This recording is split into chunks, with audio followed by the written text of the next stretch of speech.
Дорогие родители, учителя, педагоги, поздравляю вас с замечательным праздником, Днем Знания.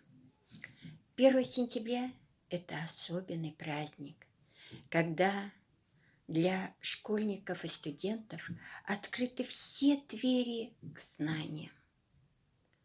Учитель, несите звание гордо, вся надежда на вас, чтобы молодежь достойно, грамотно воплотила все свои мечты.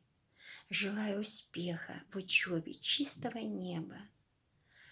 Только вместе мы победим эту заразу и снова услышим звонкий звонок на переменах и голос детей. И вы опять сядете за парты со своими одноклассниками, одногруппниками. Вы – наше будущее, и от вас будет зависеть, какая наша страна будет. Поэтому больше упорства, самостоятельности, ребята. У вас все получится, и каждый из нас, мы будем гордиться вами. Всем счастья, благополучия, мира и добра. С праздником! С Днем Знания!